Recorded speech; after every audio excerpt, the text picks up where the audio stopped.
The Kyle Tucker rumors are heating up. He could sign this week. Will it be with the Dodgers? We got an update on Bichette. We have a date for Dodgers Fest, and we got an exclusive interview with one of the most talked about Dodgers minor league players in years. Ryan Ward joins the show. That's coming up next on Dodgers Dugout Live. It's time for Dodger baseball.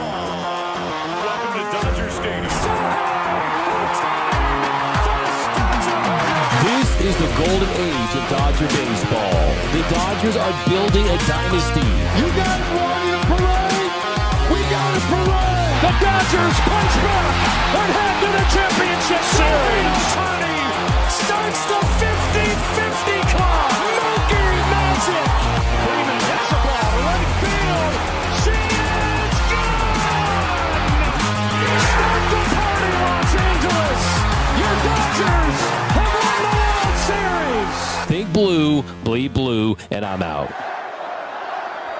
Live from the heart of Los Angeles, this is Dodgers Dugout Live with your host, Doug McKain. What is up, Dodgers Nation, and welcome to another episode of Dodgers Dugout Live, the #1 Dodgers podcast and Dodgers show on YouTube. My name is Doug McKain, credential member of the media. You can follow me on X and Instagram at Dmac_LA. If you're new to the channel, hit the subscribe button, hit the notification bell. If you want to support every single episode, hit the like button, drop a comment down below. This show is brought to you by the LA Sports Report and GearUp.LA, the official merchandise store at Dodgers Stadium. But we've got a big show today. We've got a lot of rumors happening, lots of news to get into. Nolan Arenado traded the Diamondbacks. We've got some Kyle Tucker updates, some Bichette updates, lots of stuff to get into. But we're going to start the show off with Ryan Ward. Ryan Ward's joining me next here on Dodgers Dugout Live. Ryan, first and foremost, congratulations on being added to the 40-man roster. I want to start right there. I have seen you and your growth through this system and just continuing to just keep your head down and just flat out rake and be productive, PCL MVP. But just first and foremost, what was your reaction to being added to that 40-man roster? Yeah, I mean, being added to the Dodgers 40-man roster, no little thing. So when I got that call and they told me that I was going to the 40-man and about to hit free agency too, so being able to stick with them and be on the 40-man was extremely exciting. You know, I mean, kind of just put a little fire under my butt again to keep going. Like, keep going. You're so close. Like, just keep on going, and just gave me that little edge to keep on pushing. And it's got to feel good to be in this organization for a million different reasons, but I always say there's no one random on the Dodgers, right? Either you're a massive free agent, they got you via trade, they scouted you and developed you, and you became a Max Muncy or a type like that, or you're someone like a Ryan Ward who has been just cutting his teeth down there in the PCL. You won the Pacific Coast Most Valuable Player. You absolutely raked the 937 OPS. You were dominant, 31 home runs. You just have been fantastic down there. But from a mindset standpoint, knowing that you would probably have already made your big league debut for most clubs around Major League Baseball, but you're being patient in the Dodgers system, what's just kind of the mindset of going through that process? Yeah, I mean, obviously it dwindles into your head pretty much every day. Guys talk about it down there and in the minors. And I mean, again, being a Dodger, we're incredibly lucky with the staff and the player development and everything they've got. But, you know, I kind of, something my dad's always told me is control what you can control. So, I mean, that's kind of the motto I go by every day is like, focus on what you can do today. What can I control today? And that's getting my work done, focusing on the game that I got that night, the games I got for the rest of the week, and kind of leaving all the other stuff out of my hands. It is out of my hands, so I try to leave it out of my hands. Like I said, you think about it, but really focusing on what can I control and kind of diving in and really giving everything I got to that is kind of my mental standpoint on that whole ordeal. And where were you when you found out you were out of that 40-man? Were you surprised at all? Who's the first person you told? Just kind of, I'm always interested in those big kind of landmark moments for players when they're getting called up, just the process of it all, because you guys work every single day, or even on off days, working out, just eating right, mentally preparing yourself. And then moments like this arrive and it feels like it's all worth it once again, right? Yeah, absolutely. You know, like these moments are kind of, like I said earlier, what keeps you going. It's what we're all down there playing for. It's what we want. And our dream is to make it to the big league. So these little steps that happen while they're going. But I mean, I'm still back in Massachusetts, back home. So I was here when I found out. Like I said, really exciting. I mean, there was like kind of rumors about like you might not, like kind of going to see what happens, and it came down to the wire, and I got the call, and it was like, all right, like here we go, like let's go. I mean, again, too, like going back to a system that I know all the staff, I know a lot of the guys, so it's a comfortable spot for me to be, and just continue to grow as a player.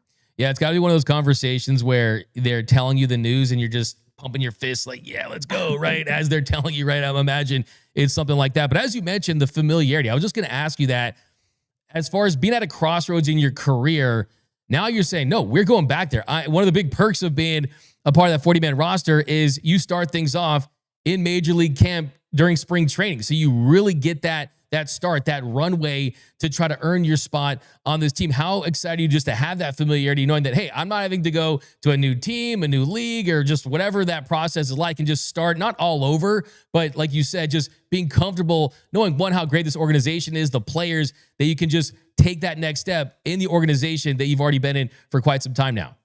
Yeah, I mean, I think the comfortability part is massive. You know, I mean, obviously there's going to be pressure and trying to make the team and do everything the best I can. So having guys that like I've created relationships with in the past, whether it was previous spring trainings or guys coming down on rehab assignments down AAA, and just getting to know them and talk to them, and I think it just makes it a lot easier to show up and know what's expected, know what to do, know where to be, and not have any of those questions, and trying to create relationships with all new guys. And I think it's just a better spot to be able to focus on actually playing baseball rather than all the other stuff that goes along with it. And of course, you're always going to be where your feet are, control what you can control. But was there ever a moment where you thought maybe it's not going to be with the Dodgers and you might have to consider some other opportunities? Yeah, I mean, going into this offseason, you know, like I knew my contract was up. I wasn't sure if I was going to be added to the 40-man or hit free agency. So pretty much from the last game of the season up until I got that phone call, it was kind of like in limbo of like, okay, what's going to happen? Like, am I going to move on to a different team, a different org? Is like, what's going to happen here? So there was a lot of questions that I had, and they all got answered with one phone call. So that was pretty easy. Yeah, and Ryan, I don't know if you're aware of this, but you're almost this mythical figure now in the Dodgers minor league system, now on the 40-man roster, where whenever any Dodgers outfielder would go 0 for 3 or have a bad game, all the comments after every post-game show, after all lives, where's Ryan Ward? Bring up Ryan Ward. Ryan Ward's the guy that can save the season. Bring up Ryan Ward. Like the fan support for you because of how successful you've been down there, and you just kind of love the potential you have. Like, are you aware of just of how popular you were among Dodgers fans because of that potential? I mean, Ryan Ward, it almost feels like this mythical figure is now joining us on the show.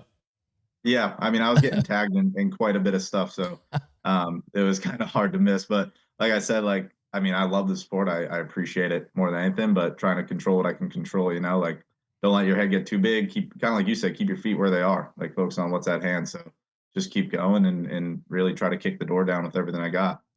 And was there any ever frustration just because you're probably asking yourself, like what more do I need to do? I need like 50 home runs, 1,000 home runs. I mean, you really couldn't have much more success than you were having offensively. Was there ever that frustration, and just kind of how'd you deal with it? Yeah. I mean, like I said before, like those things enter your mind, you know, it's kind of, we're human. You're going to think about it, you know, like it's like, what else you got to do? I mean, people all in minor leagues are asking themselves, like, what else do I have to do to get back up there or get up there for the first time, you know? So I think like, honestly, like having a good group in AAA, which we've had, I've been there for 3 years now, and it's always been a great group. Like being around those guys and having guys that have played up there and guys that are still trying to get there, like you're all in the same spot. So I think it's a really good, like, so we're a culture to kind of get rid of all that mindset of like, I'm angry, I'm frustrated. Like, no, we're all in the same position. We're all trying to do the same thing. Like I can't be mad because you can't be mad. Like no, none of us can be mad. So really, again, just focusing on what we got and having fun down there and having a good team around you is massive, which the Dodgers do a great job of always putting together great guys and having great teams. So, and who do you lean on those situations? Is it family? Is it teammates? Is it coaches? Is there anyone specific that kind of helped you maybe get through some times where you're thinking, hey, I should be at Fenway Park or at Yankee Stadium, and instead I'm still in OKC when I know, like I said, you would have probably made your debut with a lot of other teams already? Yeah, it's a mixture of everyone, you know? I mean, you're going to have different conversations throughout the day or after games or during games or before a game, you know, like it's family, it's staff, it's teammates just sitting in the locker room after the game, just relaxing, kind of decompressing from the game, and like you guys just spitball stuff. It's phone calls to home, it's text from home, it's having a conversation with your hitting coach, it's having a conversation with your manager. It kind of goes all around, you know. I mean, everyone's supportive and everyone wants the best for you, whether it's family or staff. Everyone's rooting for you to get up there. So kind of a little bit of everything, you know. I mean, everyone's got your back, so it's a really good feeling to be able to decompress and have people there that you know are supporting you. Yeah, it's great to hear. Now, I did hear somewhere that maybe there were some offers from teams, international professional leagues like KBO, things like that. Were you ever possibly exploring those options? Not really, because I wasn't sure if I was going to be a free agent. So I was a Dodger all year, and I was a Dodger up until they called me to let me know I was on 40 man, because that was the day of the deadline. So I never got to explore anything, but couldn't be more happy to be back with the Dodgers, and that's really exciting for me. So Yeah, and I'm pretty sure that you got as far as you got. You're not going to envision your career anywhere outside of the big leagues. And hey, it would take a lot for you to have to explore those options. yeah, you know, and kind of going back on, it's like I spent 7 years with the Dodgers since I got drafted in 19. So like my goal for 7 years has been able to wear the Dodger across my chest in LA. So being able to continue chasing that is really exciting, and I'm excited for it. Yeah, I was going to ask you too. I mean, you look at some of your numbers and you mentioned how long you've been with this organization. 6 seasons with the Dodgers, hit 290, 380 on base, 557 slug, 937 OPS. You set records, 1,038 OPS against righties and 31 home runs against that. I mean, like you look at since 1998, single season records in hits, runs, RBIs in 2025, second most home runs in one season. Also in 3 years at OKC, you established the Bricktown career record with 90 home runs and 318 RBIs. Like, what's it like to walk around with you in Oklahoma City? It's like, there's Ryan Ward. Like, I mean, the guy who holds all of our records. I mean, it's got to be pretty cool, right? Yeah, no, it's cool for sure. I mean, very rarely are you getting noticed in Oklahoma City. I'll give you that. But some people will point you out. But like sometimes when we go out as a team, like we'll get recognized. So, like I said, great team. So we always were doing stuff together, and that's kind of when people would be like, oh, I think that's a couple of the players and stuff. But nothing crazy. But you know, just great team, having fun down in OKC and enjoying every second. Yeah, and you had such a great season last year, and I heard you talk about some swing changes, approach decisions, things like that. What were some of those tweaks, some of those changes you made heading into last season that allowed you to have that MVP year? Yeah, last offseason, I made a huge commitment to lowering my chase, getting myself into better counts, you know, seeing more pitches and really hunting one zone while learning to do more homework on pitchers, you know, whether it's a starter or the bullpen guys that I think are going to come in that night, and really having a plan and sticking to it. And that's like something that's been a struggle of mine, is chase, strikeout rate, not really walking. So last year, like taking that really to heart and committing myself to it, got myself into better counts, which obviously leads to more damage because you're probably going to get someone better to hit, walking more.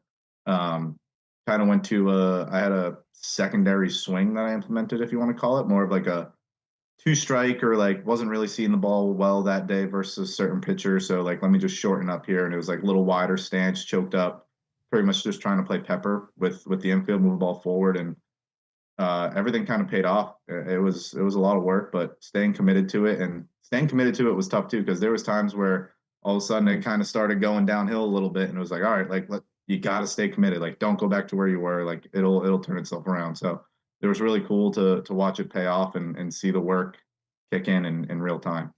Yeah, you see some of these guys and they're locked in, and it feels like they need to make these major tweaks. But as you point out, it's just getting back to where you were and kind of just continuing and getting that feel back. Does it feel like these are permanent changes that have kind of unlocked you, that you're just trying to stick to from a principle standpoint? Or do you think that maybe this offseason you make some other tweaks, look at some other stuff? Kind of what have you been looking at this offseason?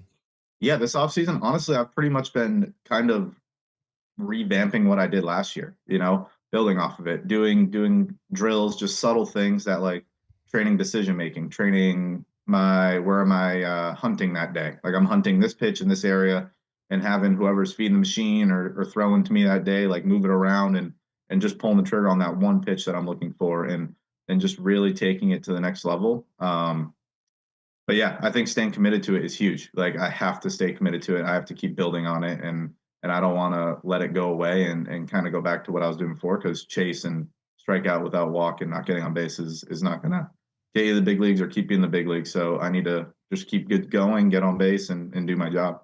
And then there's the defensive side, playing in the outfield, play some infield at first base. Have you seen your defensive game evolve? Oh, my defensive game, I've said it before on other things, but when I first came to the Dodgers, I had about a year of outfield under my belt total.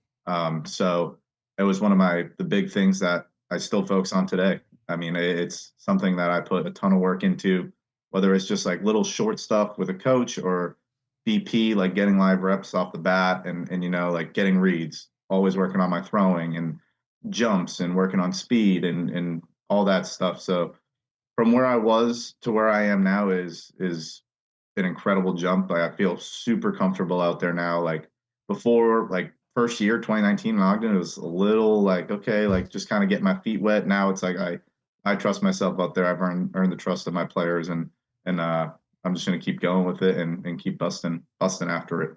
So at this point, would you say you prefer the outfield compared to the infield? Like if you just had to pick one as far as the training you put in, is that where you see yourself as the best fit? Yeah, outfielder for sure. First base is something I've been working on for the past couple of years, and I've got a lot more comfortable over there. But if you were to put me in a position, I would say left field, right field are the two that I'm the most comfortable in for sure. Yeah, they got that guy on the Dodgers, Freddie Freeman, I think his name. He's doing a pretty good job at first base, so he can take care of that for sure. Now, the Dodgers have this reputation for scouting, developing. They're always top 5 as far as their farm system rankings, despite winning World Series titles and the system designed for that not to happen, to be able to sustain that. In your mind, what do the Dodgers do so well in your experience as far as player development?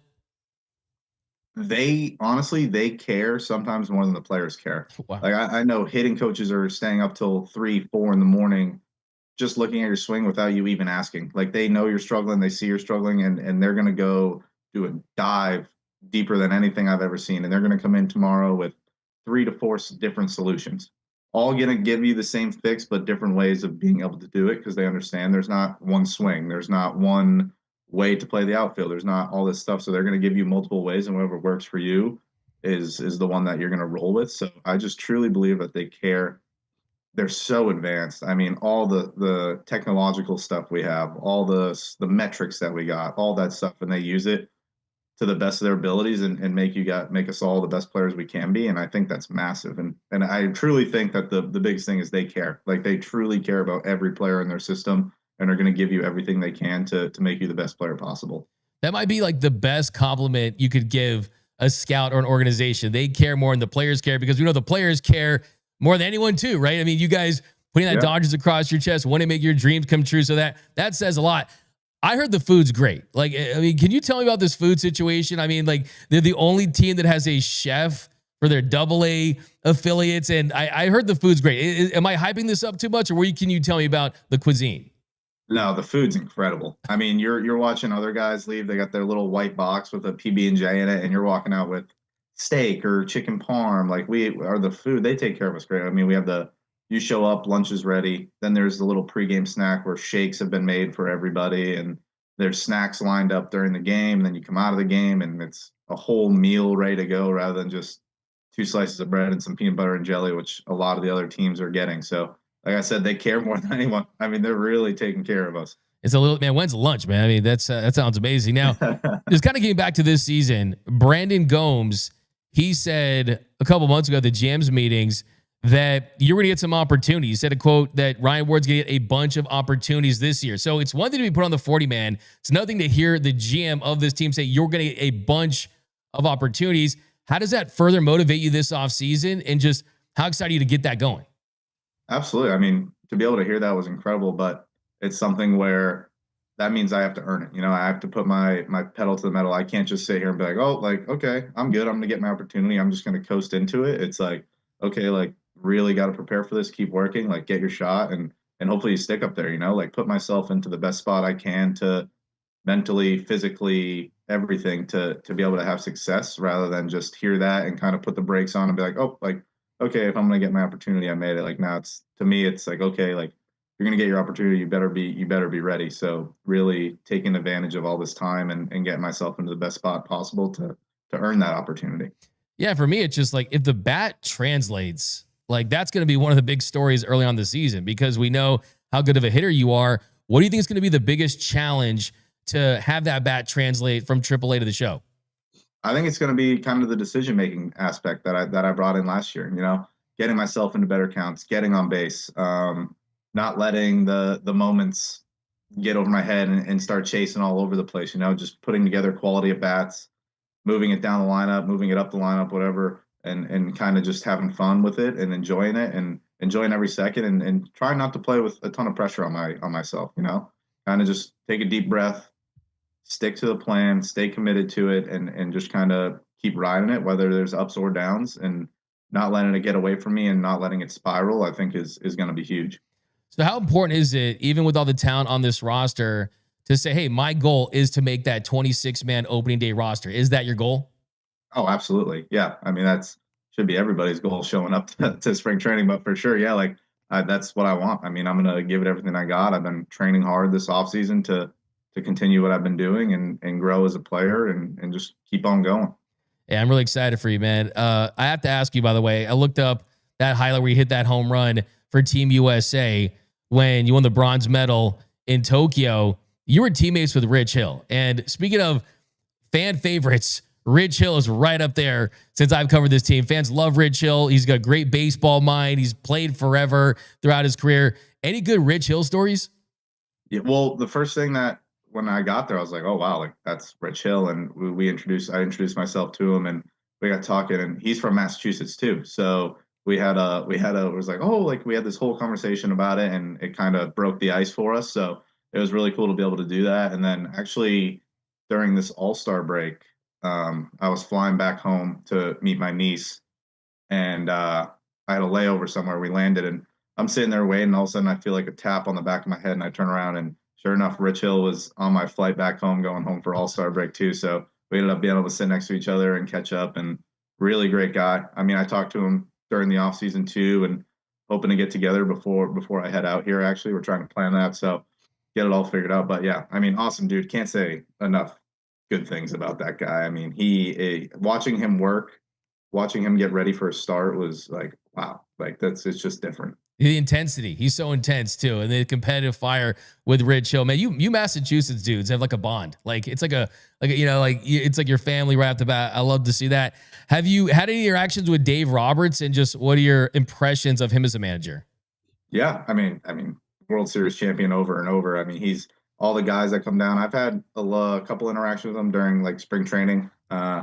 Nothing crazy. But I mean, everything I've heard, everything that I see is all great. I mean, he's a great guy. He's always having fun. It's always kind of laid back, nice and easy. Like everyone knows what you got to do. Like there's an expectation, but we're going to have fun with it. And it's just incredible to be around. And again, it kind of takes some of that pressure off, of like, okay, like it's not hardcore. He's not going to get in your face like right now during spring. Like we're going to get through this. And it's just really easy to be around and fun to be around. And I have to ask you too, Ryan, it's one thing for fans and media members and journalists to watch the Dodgers run through the 2025 World Series. But what was it like for you being a part of this organization, knowing these guys, going to be around these guys, being in this organization to watch that entire run? Like how locked in were you? Just kind of what were your thoughts about what the Dodgers accomplished in 2025?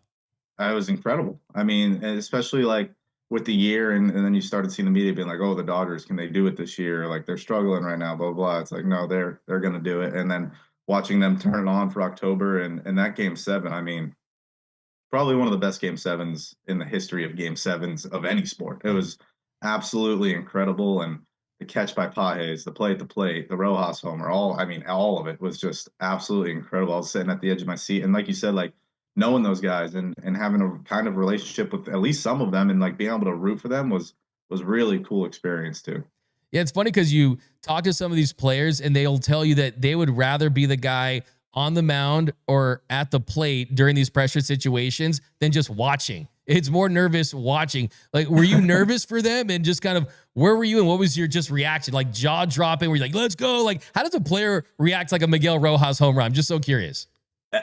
Honestly, speechless. Like, he hit it and it was like silent. Like, oh my God, like go, get out. And like watch it go over. But I mean, I agree. I was nervous. Like when you don't have control of the situation and you're sitting there watching it, it's out of your control. It's nerve wracking. I mean, I'm sure every fan watching the game too was sitting at the edge of their seat, like, oh my gosh, biting their nails, and just watching it happen was unbelievable. I love it, man. Ryan Ward's one of us. If I'm in the show, I'm saying, man, I can hit a home run. If I wish I was the play. I would have been like a grandson. Like, you know what I mean? You're like one of us, man.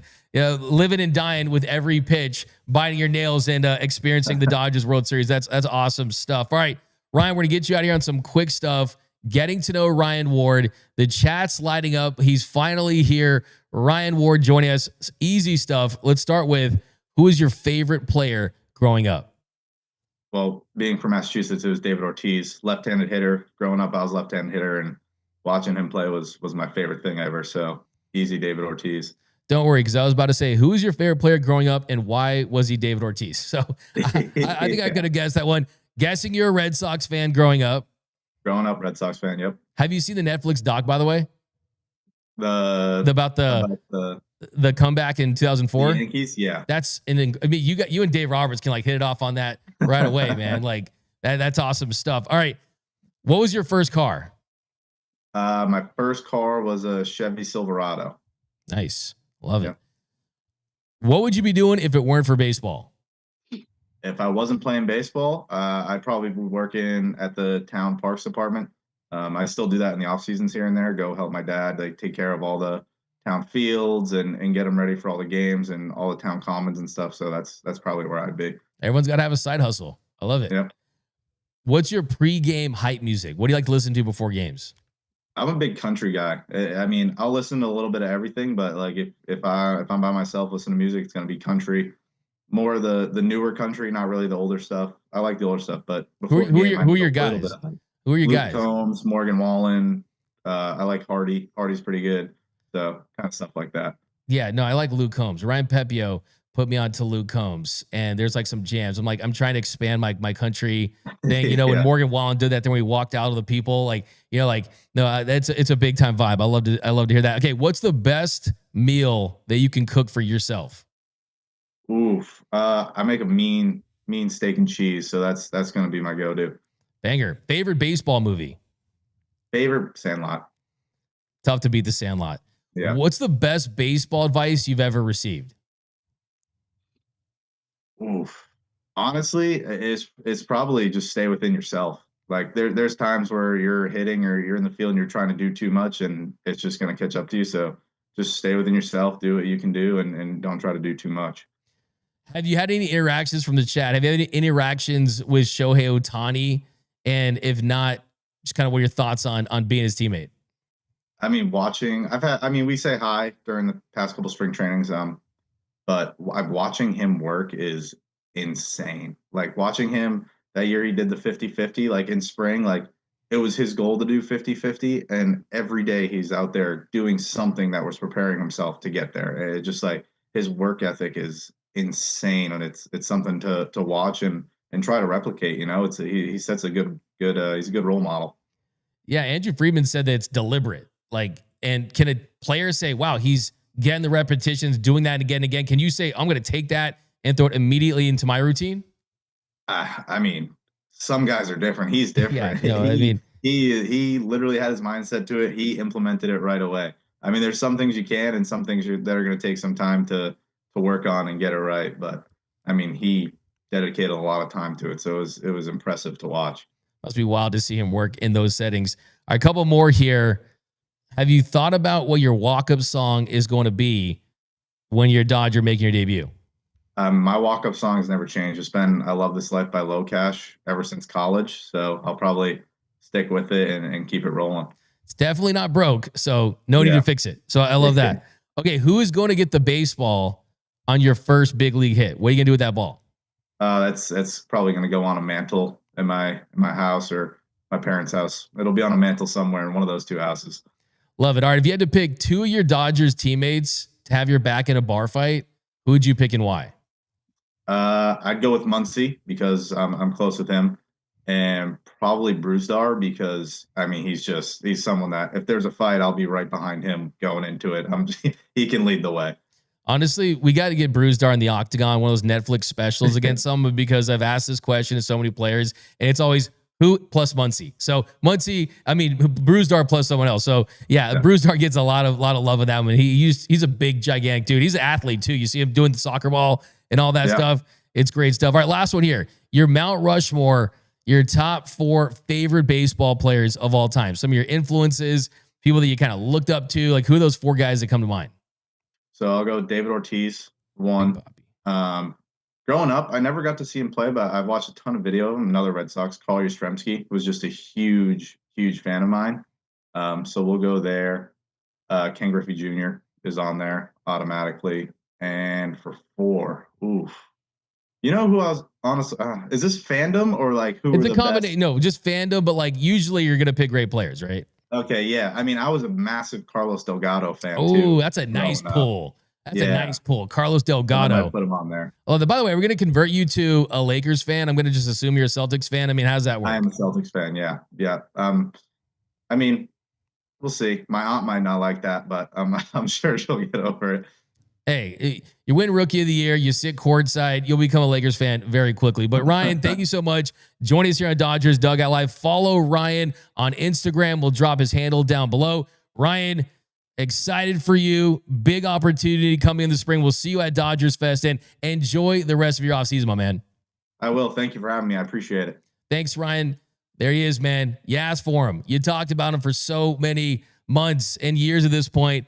I'm really excited about Ryan Ward. Like I said, it's pretty simple to me. If the bat translates and he can hit at the big league level and do anything near what he did at the minor league level, he has the potential to be a star. I mean, to really help this club. I mean, it really is mind-boggling that it's taken this long. And here's the thing about the Dodgers is they can acquire talent in so many different ways. Free agency, trades, scout, pick up guys that are reclamation projects and develop them, right? There's so many different ways that the Dodgers can get talent that for a minor league player in this organization to crack that roster and find a role, they have to be great. They have to be really, really good. And that's why you've seen throughout the years, even a guy like Michael Busch, who's had a really good career outside of the Dodgers with the Chicago Cubs, has proven to be able to hit the big league level.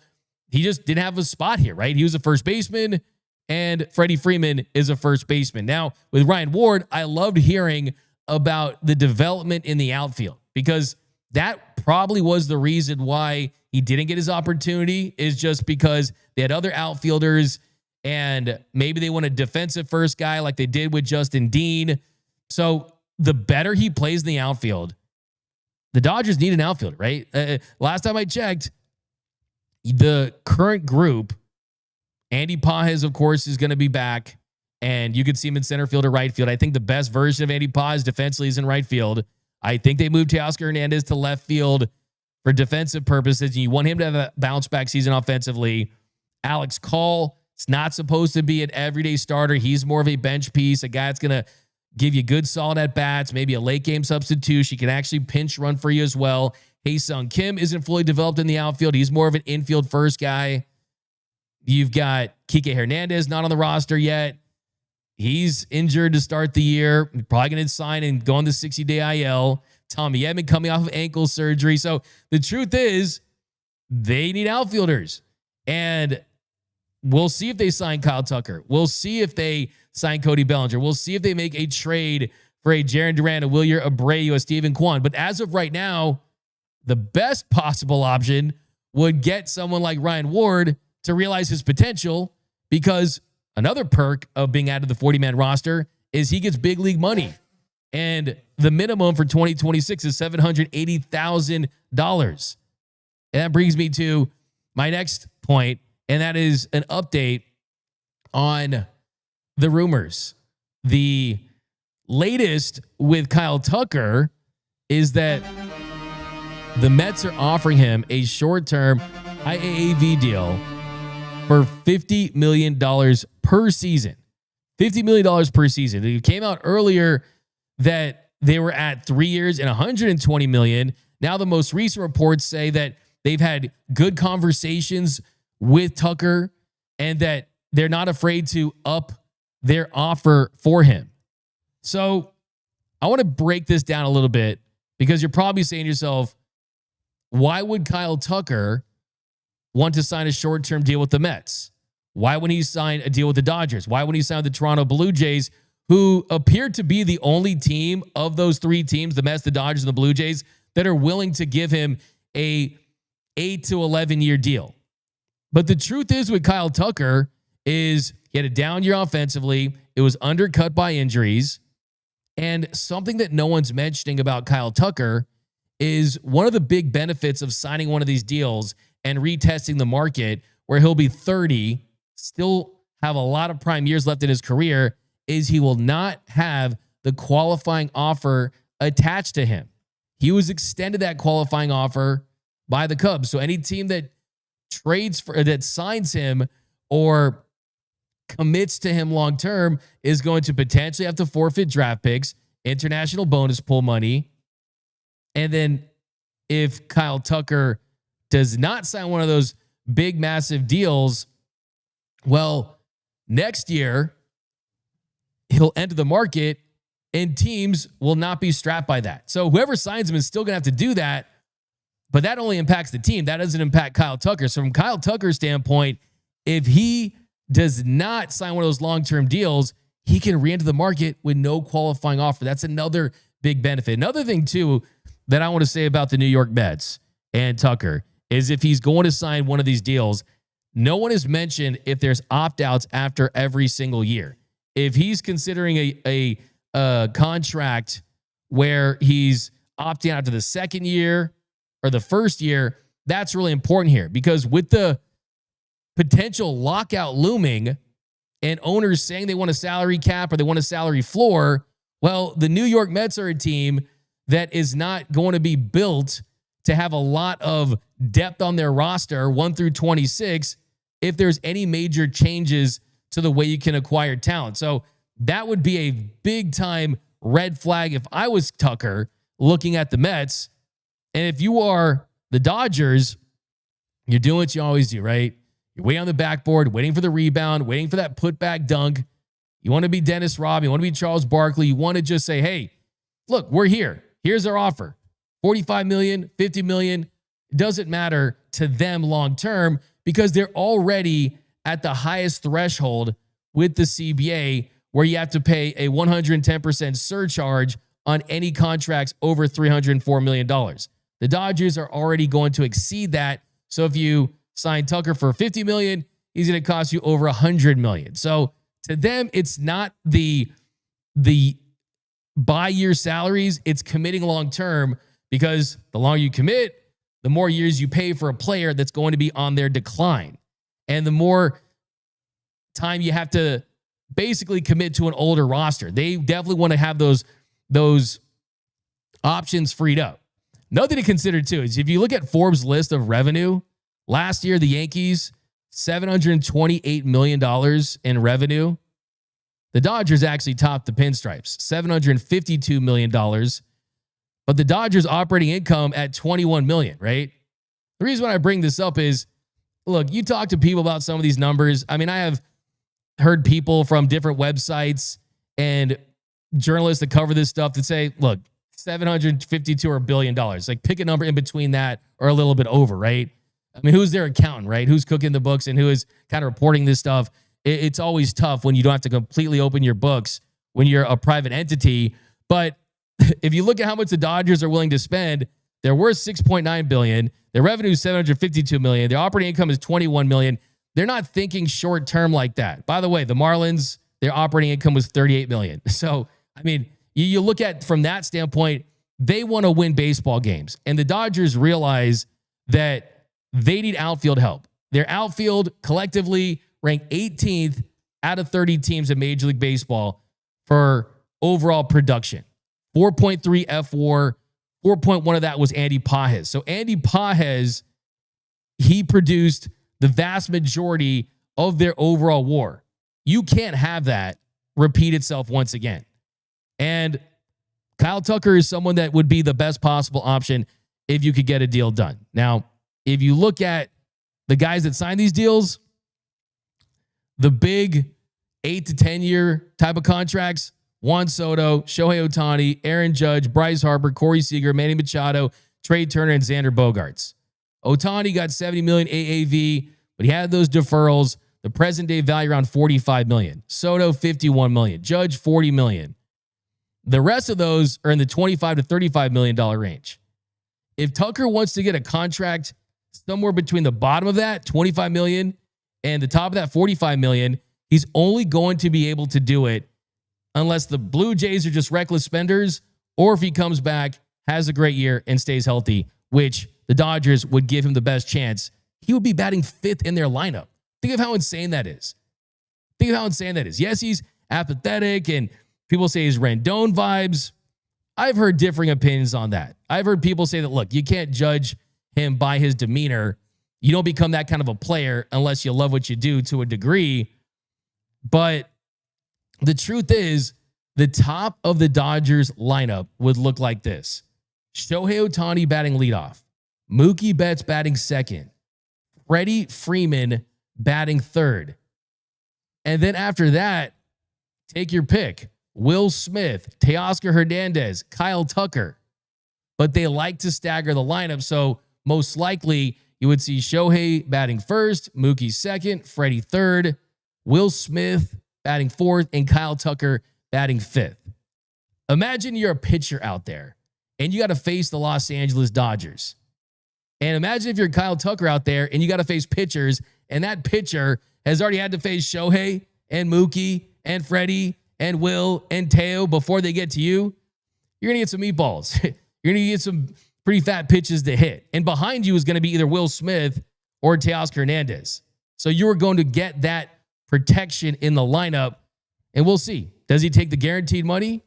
Does he take the long-term deal? Or does he bet on himself and try to win? I will say, in all my time following free agency and contracts and all this stuff, it's that age-old test, right? It's take the money and probably not win, or take a little less and contend.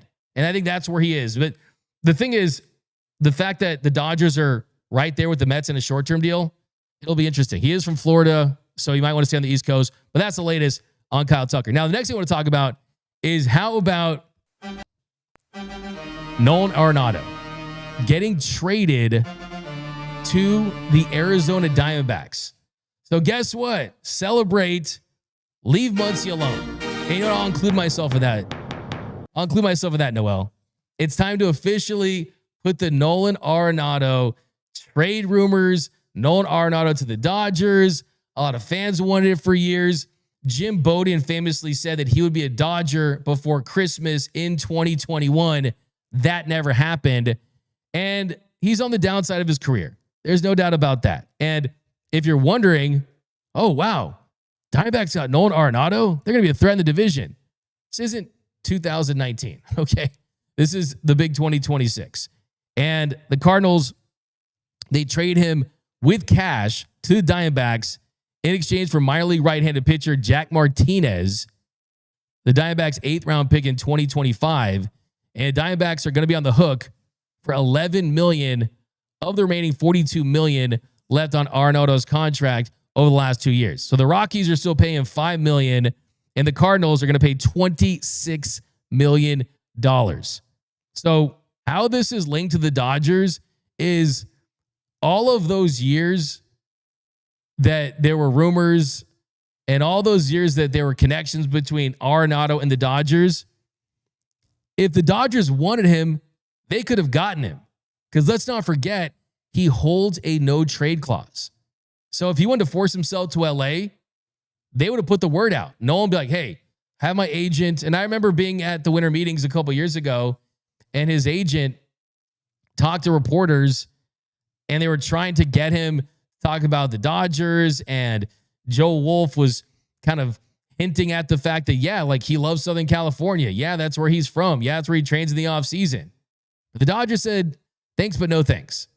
And I think it came down to the offense, the contract, and look, Muncy guarantees you basically an 800 OPS, 30-plus home runs, and 100 RBI if he's healthy and you don't logjam that position. But, Noel, we're Dodgers fans having strong reactions to Nolan Arenado getting traded to the Diamondbacks? Not really, man. I haven't seen too much of an uproar for Arenado, like compared to the last offseason when he was posted up in the Dodger hat with Dodger Blue on his Instagram post. Not too much this time around.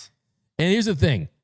If he wanted to be a Dodger, what he should have done was not sign that contract with the Colorado Rockies. Like, that's just the truth. And that's a cautionary tale for players out there. Hey, you want to stay with the team you're on? You want to take that deal? Well, you're not going to get to play with your dream franchise. So Nolan Arenado, I thought ultimately would end up with the Angels maybe at some point, or maybe with the Dodgers way down the line as a basically just released player or someone. But I think it's a kind of a bullet dodge, man. And I'll definitely hear to the comments for sure, because I know you guys were so sick of talking about him as a potential Dodger. He was like on the all-time, hey, he's going to be a Dodger list type of players. But all right, let's get to your comments.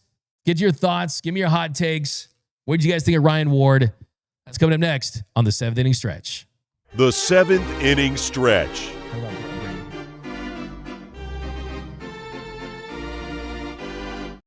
We got El Monchingon. Dmac, I had asked Tony Tater to see what time you were going live because I never get notifications even though I have them on. Okay, nice. Well, hopefully Tony Tater said 12 o'clock. But yeah, we'll work on that. I don't know. We've heard that throughout the years. I don't know if that's something we can control. I don't think so, right? No, YouTube notifications are always funny depending on accounts. Just keep an eye out. Right at 12 p.m., hop on YouTube if you don't see the notification. That's the thing. We're one of the goals. Remember, I'm a big anti-New Year's resolution guy, right? I mean, I do 90-day resolutions, right? Give yourself 90 days to do it, right? But that's another topic. Just know that we're going to be live every day at 12 o'clock. And Laser, the LA Sports Report, other show, Lakers, Dodgers, you guys know the drill. We're going to be on earlier too. So you get your fix in. I know you guys love watching the show during the lunch hour.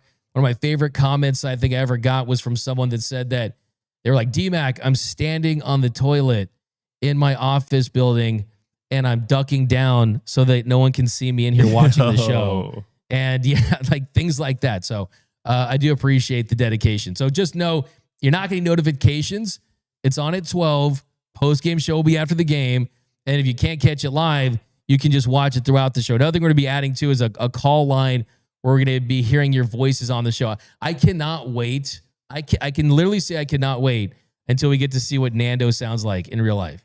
Facts. Nando. I remember you said people at the stadium were asking about Nando. Oh, yeah. No, every time walking around, like I'll hear every possible thing.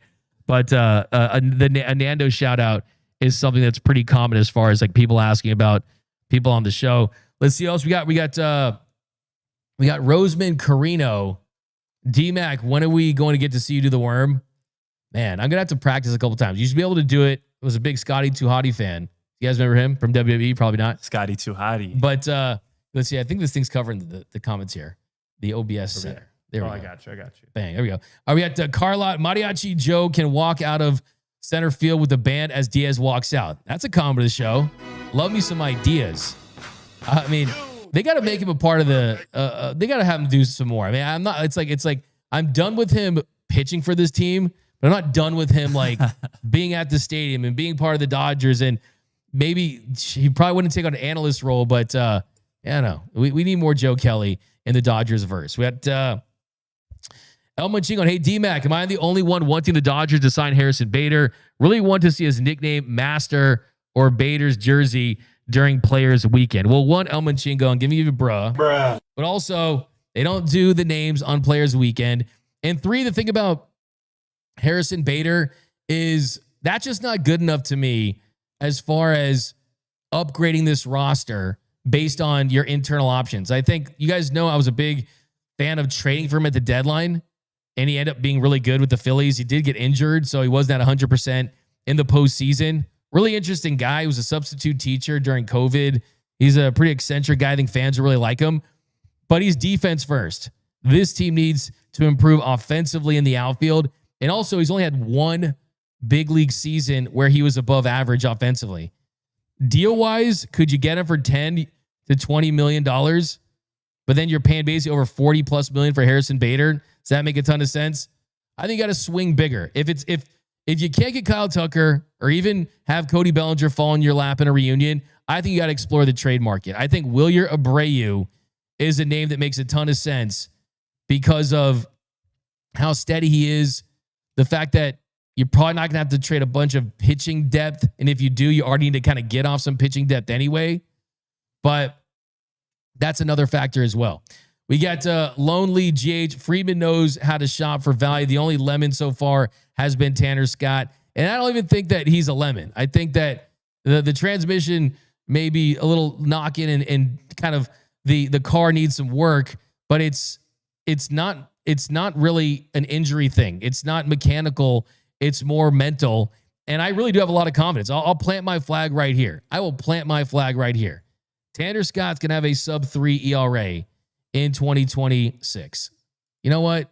I'm going to say a sub-2.5. I'm not going under 2 like he was for the last 2 years, but I think that not having to play the role that he did last year, where he was the primary closer essentially by default, even though they said they weren't going to do that, because you do have Edwin Diaz being that closer, Tanner Scott can go back to being your best high leverage reliever.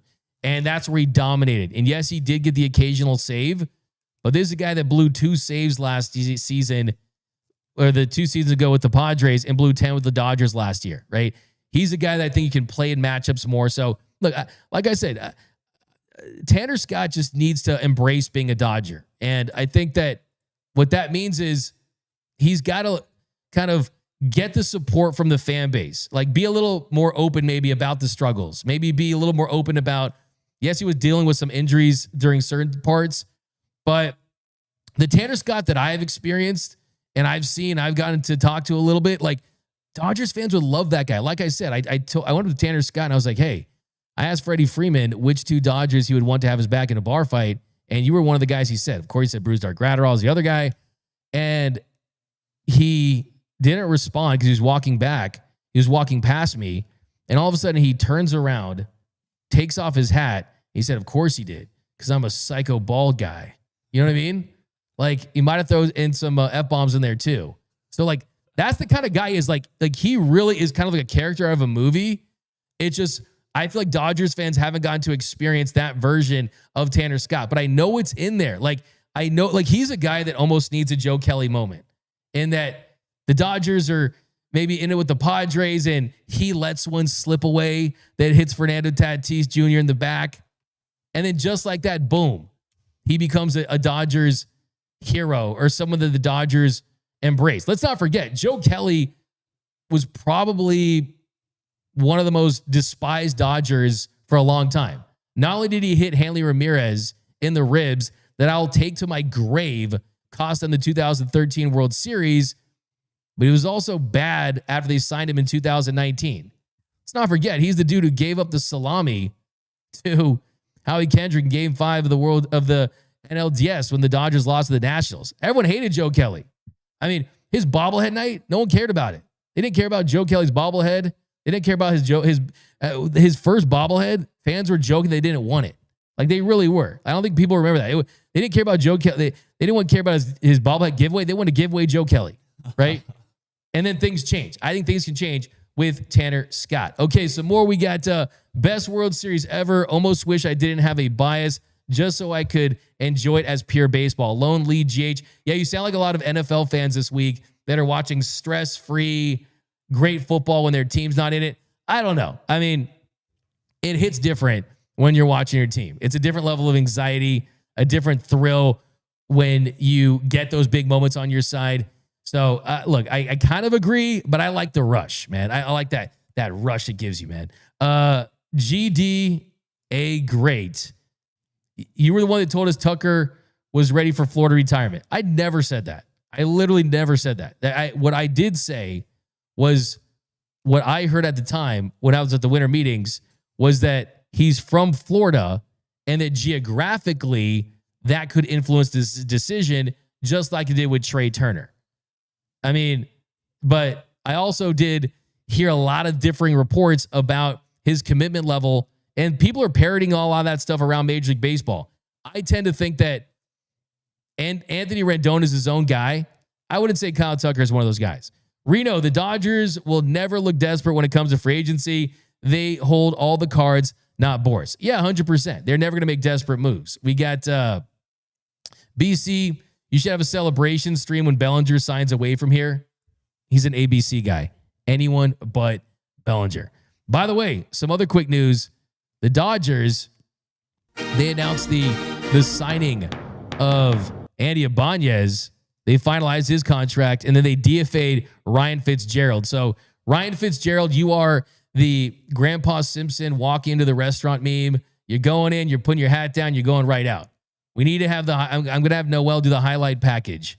The top, we're going to do a high five, the top 5 moments from Ryan Fitzgerald's career with the Los Angeles Dodgers. But that ultimately was the move. We talked about it a couple days as a possibility. We've seen them do this in the past with players. If he does clear waivers, though, if Fitzgerald does clear waivers, he'll stick around as depth for this team. He just won't be on the 40-man roster. But if he does get claimed or he's traded, the Dodgers are probably going to look for another depth piece. So fingers crossed that no one claims him and the Dodgers just don't have to keep on the 40-man roster. So I don't necessarily think this is going to be the end for him, but this move kind of tracks when you look at it. But all right, guys, we are running out of time, so let's get to the walk-off. The walk-off. Hits the ball to right field. She is gone.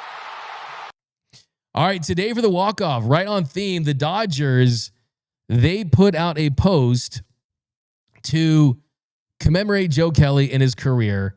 I thought it was pretty funny how Joe Kelly did not want to use the word retirement. He said that was reserved for people in other careers, and I guess he was trying to say that, hey, baseball is baseball. But still, the Dodgers said, congratulations, Joe Kelly, on 13 seasons in the majors, filled with unforgettable moments. You'll always have a home at Dodger Stadium, champ. Yeah, I mean, Mariachi Joe and what he means to this city, this community. I mean, there are murals for him. Think about that. The dude is not an all-star, not a Hall of Famer, and there's probably like 7 or 8 athletes tops that people make murals about in Los Angeles, and Joe Kelly is one of them. That's how beloved he is in this community. Couple thoughts too.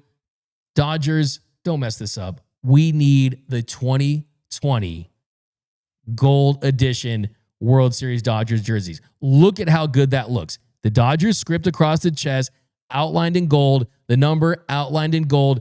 That is how to do it. Don't do the gold Dodgers again. I saw those sitting, collecting dust at Dodger Stadium all season long. Those will sell out. By the way, too, you got to love the fact that the Dodgers are ultimately going to retire Joe Kelly's number 17. You got to love that. Yes, he's not a Hall of Famer. Yes, he's not going to be inducted into the Dodgers legends of Dodger baseball. But 17, of course, will get retired like Shohei Ohtani. And like, hey, even Dave Roberts getting 30 retired for Maury Will. So no one will ever wear 17 again. By the way, you got to love the fact that he gave Shohei Ohtani's wife a Porsche. And there's no way that Shohei paid a dime for that Porsche, right? Like, my man just hits up Porsche. Yo, I need a gift. Yeah, he's like, I need it's like, us, we go to the mall, we go get like some clothes or a gift card for our friends, but Shohei hit a Porsche and was like, I got to get it right. I mean, that's incredible, man. Shohei gifted Porsches out here. I love it. But that's going to do it for this episode of Dodgers Dugout Live. Special thanks to Ryan Ward for joining us. He was great. Really excited about his season. Special thanks to Noel, killing the producing game as always. And you, the fan out there, thank you for everything. We've got, we got a Rob shout out. I mean, Rob's like, look at it. Look at Big Dog Rob. Rose McCarino are Noel and Rob with Dmac. Yes. Rob, come here.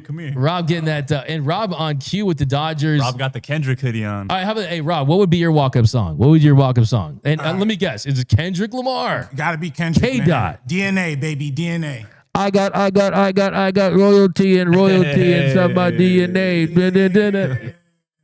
Nice. Kendrick Lamar. Love it. All right, guys. That's going to do it. We'll catch you guys later on the LA Sports Report. My name is Doug McKain. You can follow me on X and Instagram at Dmac_LA. Subscribe, like, drop a comment down below. And remember that nothing brings us together quite like Dodger baseball. And until next time, think blue, bleed blue, and I'm out.